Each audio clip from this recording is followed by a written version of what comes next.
Metemos ahora con la actualidad del coronavirus en Europa en particular. Santi, ¿cómo se está viviendo en Londres, que es donde te toca más de cerca, donde estás, ¿no? Bueno, la situación acá en Europa en general sigue mejorando. Los principales indicadores, tanto de ingresos hospitalarios o muertes, a día de hoy siguen decreciendo. Por supuesto que esto no quiere decir que hoy sigan decreciendo Ujú.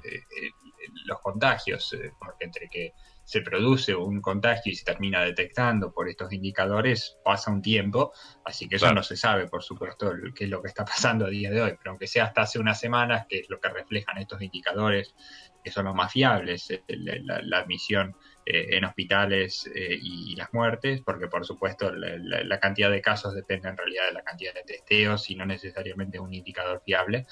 Pero bueno, hasta ahora siguen con buenas noticias.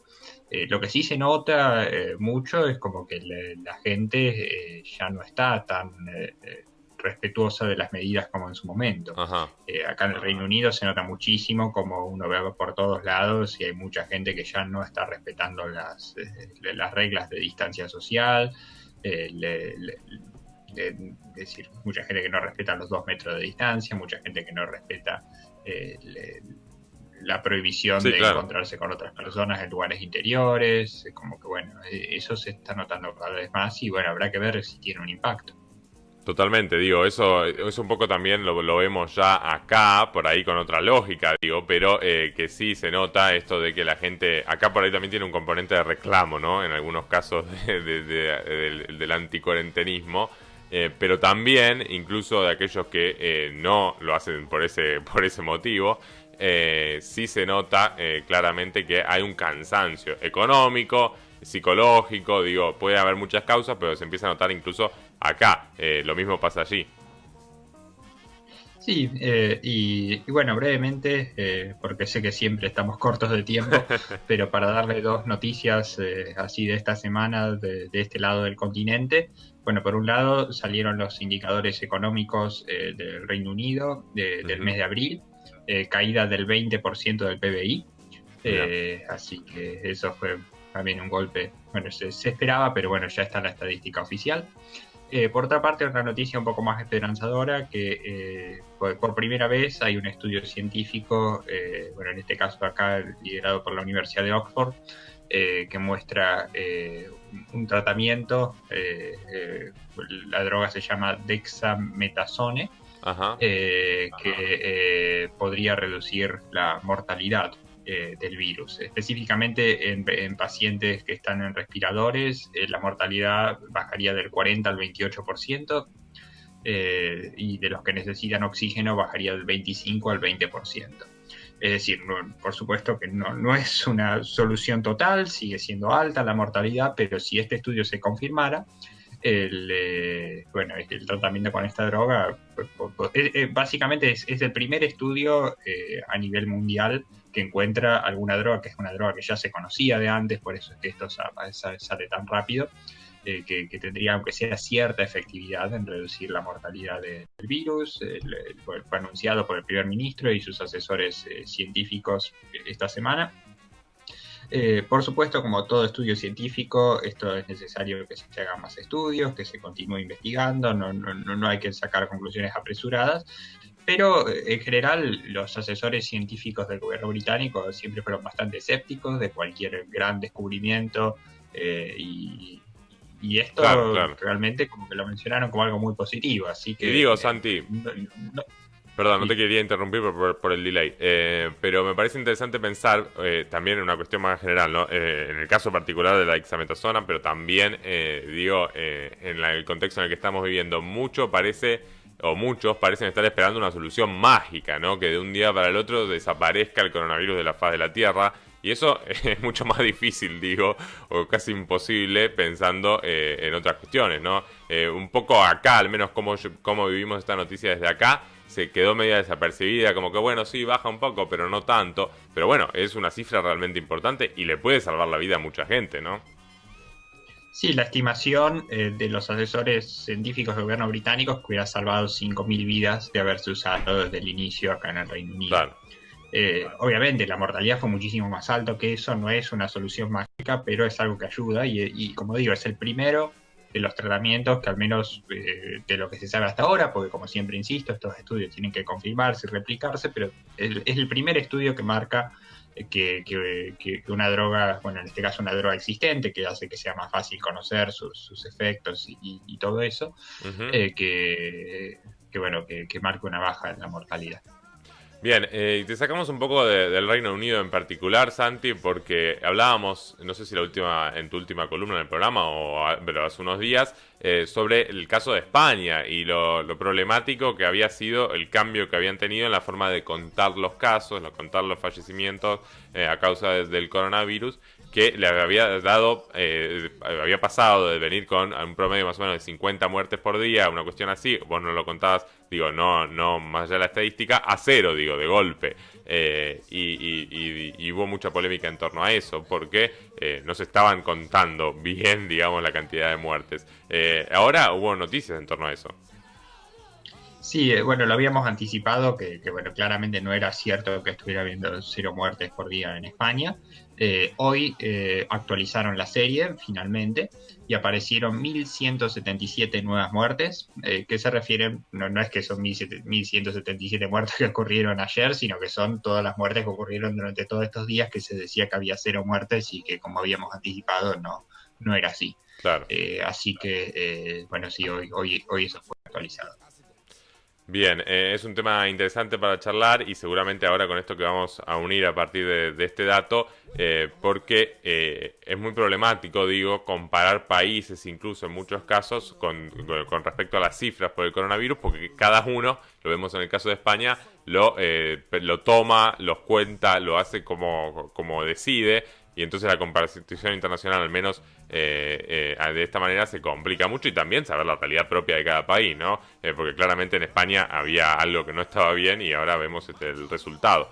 Pero digo, más allá de eso, el exceso de mortalidad, esto que vos creo que nos nombraste alguna vez acá en el programa y lo charlamos bastante, empieza a tener también datos sobre América Latina, esta forma que nos permite acercarnos un poco más a la realidad que estamos viviendo, ¿no? Contanos un poco cómo funciona brevemente y después ya si querés vamos con las últimas cifras. Sí, voy a ser breve, bueno, por los Sí, tiempos, sí, sí. pero invitamos a los oyentes, si es que no lo escucharon en un programa anterior, dimos más detalles acerca de Ujú. esta medida. Bueno, básicamente el problema con las cifras oficiales de mortalidad es que dependen de cada país. Hay países como Bélgica que incluyen los casos probables. La mayoría de los países no los incluyen, simplemente es casos testeados por coronavirus y lo que sucede es que cuando colapsa el sistema hospitalario, como pasó, no sé, en Italia, en España, como está pasando en lugares de América Latina, faltan test, hay mucha gente que termina muriéndose sin hacer las pruebas de coronavirus y los casos son y las muertes son muchísimo Claro, mayores en muchos casos de lo que realmente se está reportando. Entonces, una manera que no es una manera perfecta, ni no hay ninguna estadística perfecta, pero una forma de tratar de ver si esto es lo que está sucediendo es lo que llama el exceso de mortalidad.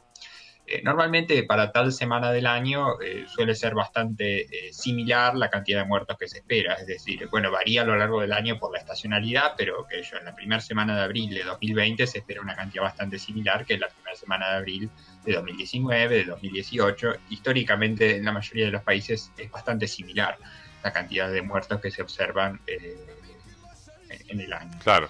Entonces ahí se puede detectar si hay algo anormal cuando de la nada uno tiene una mortalidad, como se ve en algunos países, que duplica, triplica o hasta en algunas ciudades quintuplica la mortalidad esperada para ciertas semanas del año. Entonces, esa es una manera de que uno no depende de la cantidad de test y puede ver el impacto de la pandemia, que incluye no solo la gente que falleció por coronavirus, sino también cuando hay un colapso del sistema hospitalario, gente que por ahí se le Claro. suspendieron otros tratamientos, es decir, esto no hay que interpretarlo exclusivamente, aunque se estima que la gran mayoría sí son muertes por Y coronavirus, además pero también muchas incluye anti que otros. llegan como consecuencia del coronavirus, ¿no? Porque digo, si hay un colapso del Sí, sistema hospitalario por causa del coronavirus y no se pueden atender, bueno, indirectamente son muertes por la pandemia. exacto, sí, esto habría que interpretarlo más como muertes a causa de la pandemia, no necesariamente Claro. directas por el coronavirus, sino también muertes indirectas, aunque como digo, se estima que la gran mayoría serían muertes directas por coronavirus. Claro. Pero esto permite una aproximación, como digo, por el tema bueno, de los testeos. Y el problema igual con estos datos es que no todos los países los publican tan recientemente. En muchos países directamente no hay datos de mortalidad aún sobre estos últimos meses. Son datos que a veces se publican durante más tiempo. Pero ya hay de unos cuantos países, la mayoría de los países más afectados por la pandemia ya están publicando estos datos.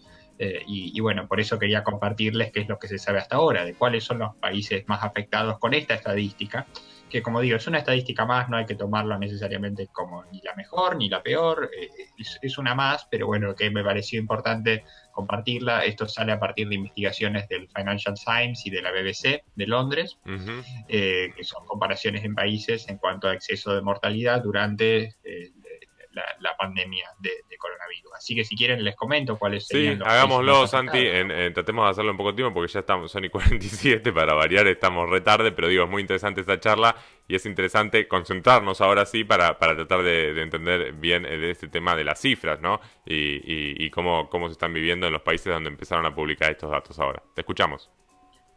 Bueno, de manera interesante, de los países que hay datos, insisto, puede haber otros países que no haya Ujú. datos. De los países que hay datos, el país con mayor mortalidad, exceso de mortalidad por millón de habitantes es Ecuador, que no Mira, está entre los más grandes en los casos oficiales. 1.103 muertos, exceso de mortalidad por millón de habitantes. 19.465 sería la cantidad de muertes claro. en exceso, ¿no? Comparado Sí, con 3.358, que era el número oficial hasta el 31 de mayo, que es precisamente la fecha en donde está el exceso de mortalidad. Segundo, el Reino Unido, con 966 por ujú, millón de habitantes, 64.500 en exceso de mortalidad, comparado con 42.000 la cifra oficial. Tercero está España, con 930 por millón de habitantes, 43.700 el exceso de mortalidad, comparado con 28.000 la cifra oficial. Y cuarto está Bélgica, que acá es un caso interesante, porque Bélgica sí cuenta los casos probables y tiene un ujú. exceso de mortalidad, bueno, 781 por millón de habitantes, 8.900 el exceso de mortalidad, y de hecho es levemente menor a la cifra oficial, que está arriba de 9.000, Ah, mira. precisamente por esto, porque Bélgica, al contar los casos probables, Claro. tiene una cifra de mortalidad que se acerca mucho más a la real. Bueno, después sigue Italia, 776 por millón de habitantes, Perú, 602 por millón de habitantes. Ujú. Esto también es interesante, porque Perú tiene un exceso de mortalidad de 19.700 muertes en exceso, cuando la cifra oficial es de 4.767, al 3 de junio, que es de cuando están los datos Sí, de claro. exceso de mortalidad. Ahí hay una diferencia enorme. El caso de Perú también es interesante porque de hecho algunas direcciones de salud de algunas de las provincias de Perú están reportando datos que son mucho mayores de los que da el gobierno central. Entonces también ahí hay un problema con los datos. Entonces, bueno, mencionar precisamente esto, que Ecuador y Perú son dos países de América Latina que las cifras oficiales no son tan altas, pero que realmente el exceso de mortalidad muestra que están entre realmente los peores del mundo. El, y bueno, seguramente es por falta de testeo en gran parte y bueno, colapso de los sistemas hospitalarios. Claro, digo, Eh, Santi, estamos con muy poquito tiempo, pero te interrumpo solamente para decir esto y ya te dejo cerrar tranquilo. Pero me parece interesante, por ejemplo, el caso de Ecuador, que no está entre los más afectados, digo, en las estadísticas. Veíamos imágenes tremendas de cómo transitan la pandemia, digo, en Ecuador, ¿no? De los cuerpos en las calles. Bueno, unas cosas realmente muy impactantes. Y por ahí tienen mucho más que ver esas imágenes con estas cifras que nos estás dando ahora que con lo que sabemos a nivel oficial de la estadística de la pandemia. Sí, sí, para cerrar, bueno, habrán visto las imágenes de Guayaquil, los muertos Claro, en las calles. Cuando sucedía eso, se imaginan que que si no tenían ni la capacidad para sacar los muertos de las casas y las familias los tenían que dejar en la calle, se imaginan que no tendrían tampoco la capacidad para hacerles un test. claro, claro. Entonces, acá uno tiene las consecuencias. Bueno, muy brevemente para cerrar esto y para cerrar un poco el tema del Ajá, impacto. Les comento, también esto se puede ver por ciudades, que a veces es más fácil, porque ustedes pensarán, ¿por qué no está Estados Unidos?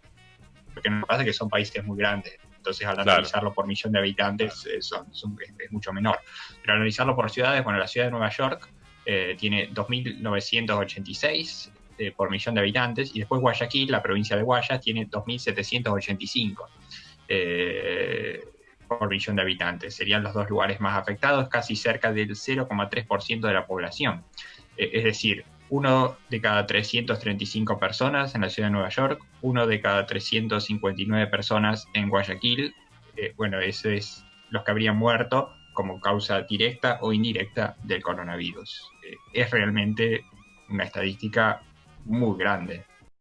Totalmente, totalmente. Un número realmente impactante, pero que, como decimos, nos acerca mucho más a la realidad que muchas de las estadísticas oficiales, así que hay que prestarle mucha atención para dimensionar lo que estamos viviendo, ¿no? En estos tiempos tan difíciles. Santi, muchísimas gracias. Nos volvemos a encontrar en cualquier momento para seguir charlando de lo que pasa en Londres, en el Reino Unido y también en todo el mundo respecto al coronavirus. Muchas gracias.